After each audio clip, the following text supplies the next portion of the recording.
We do have a special treat after service today. Because it's Pastor Appreciation Day. So downstairs we have snacks and that kind of thing. And before, I'm doing things a little backwards, so we're not going to do a offering, there's the word, right now. But I have a few guest speakers who are going to come up and say something. Before I hand off the mic, I just want to say I met Jeffrey like 8 years ago, and the first time we really met, he was running a young adults group at our church, and I met him. He texted me, he was like, "You should come, we never really met before." He's like, "Yeah, I'm going to be at a homeless shelter giving homeless people cheeseburgers, so you should come hang out." And that's when I first met him. We went out with him and his brother and a couple of their friends. So here's me in the middle of this corner booth with all these big guys having dinner. And our waitress came up, and I don't even know how he did it, but he ended up in this like hour and a half conversation talking about Jesus, giving her advice on her life, praying for her. And I knew from that moment that he was called to something bigger. And I still felt very blessed to kind of be along for the ride. So with that, I'm going to ask Noah to come up, and he's got something to say.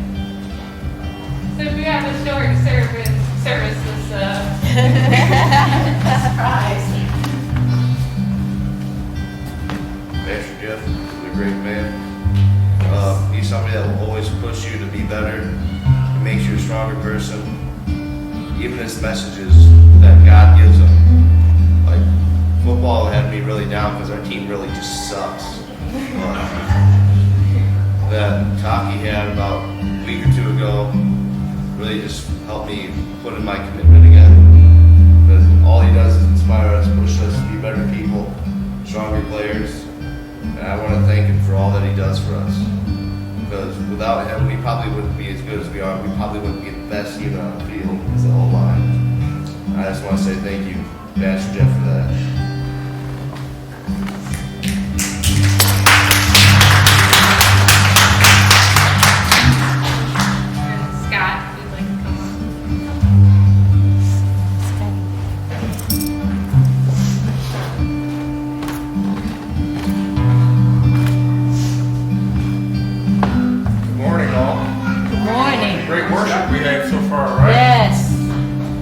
Well, I was asked earlier this week to say a few words about Jeff. And I'm not used to talking in front of people, and I'm sitting there every night thinking, okay, what am I going to say? What am I going to do? My wife said, just go out there and tell them how you feel. So, okay.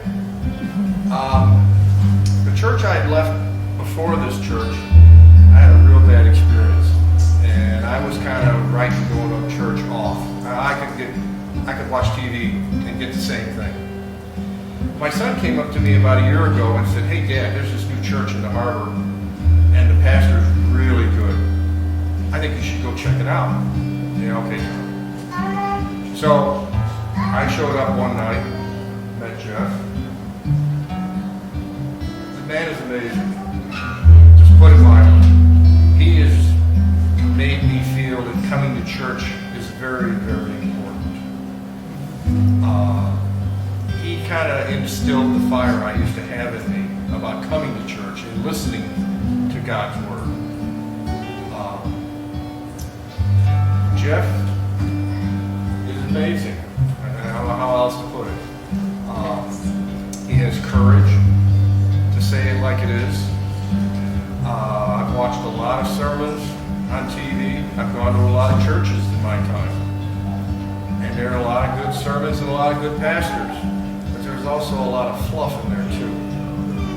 And Jeff just kind of says it like it is. Yes. Kind of the way I think the church probably was in the beginning when Paul was getting him started. And you know what? He's a breath of fresh air. And I'm very grateful I came here. I consider Jeff not only my pastor, but my friend. And I'm very grateful for that, and I thank God every night for him. Amen. For him and his family.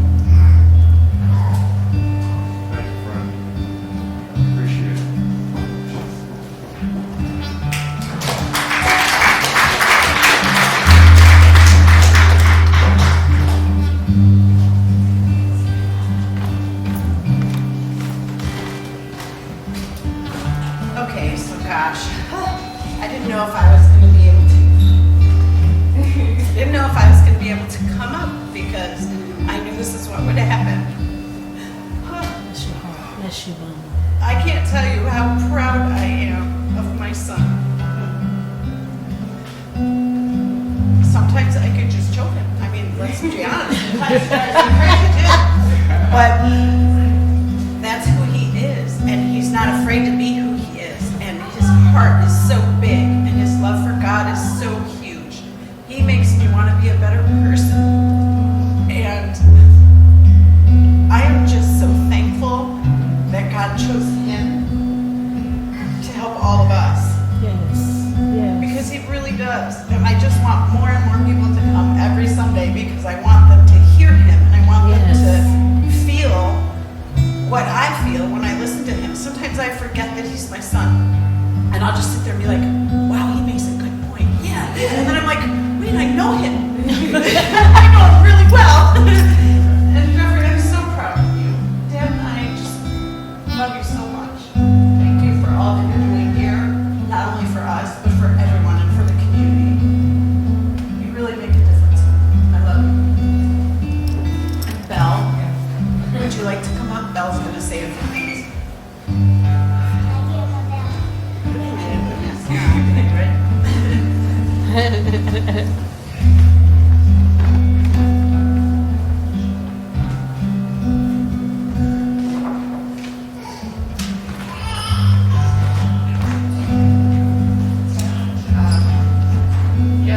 Madison surprised me the other day. She walks up and says, I want you to say something about Jeff Sunday morning. And so I went to bed that night and I thought I'll do it later, and I lay awake a long time thinking all these things about Jeff that God was giving me. And it was almost enough to preach a sermon, but thankfully I didn't do it anymore until this morning, so I lost part of it. But anyway, we met Jeff, my husband and I, Dwayne, 6 years ago over at Christian Assembly, and we were greeters, and they walked into our church, and we talked to them a lot, and next thing you know, they're wanting us to go out to eat with them. And I would ask Jeff, why do you want to go out to eat with us old people? You know, why do you want to go out to eat with us? You know? And he kept saying, well, then he finally said, well, Madison is shy. Now, can you believe that? She was shy, and so we were good friends. And then we watched him go through the training for his ministry in the church over there. And I can say he was always the same. He was always steady. He was always had that desire that never left him. He never wavered. He was never up and down this way one day and another day the other way. He did everything he could in his training through the ministry that he's doing today. And then my husband became sick, and he was a great help to us. He was there all the time. When he would fall down, we'd just call him, and he'd come over and pick him up. And every time he needed therapy, which was 4 or 5 times, I think, Jeff was there to do it for him. And this shows what a heart he has for compassion and kindness, and all these different things that I saw him in his training to become the person he is today. Then 2 years ago, he calls us. He says, I want to come over and ask you something. And so he came over and he says, I'm starting a church and I want you to invite me on my prayer team. And we said, okay. So then we were working and praying with that for the whole another year. And then my husband passed away, so he didn't get the joy of being a part of this that I am feeling today. And it just,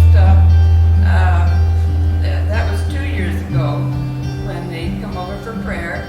And as I said, he was never discouraged any time. He was always steady, the same through the whole thing. And this past year, I've seen him really grow in the Lord.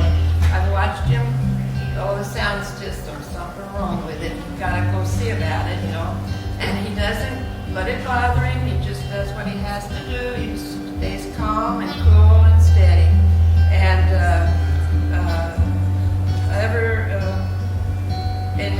one other thing, even though he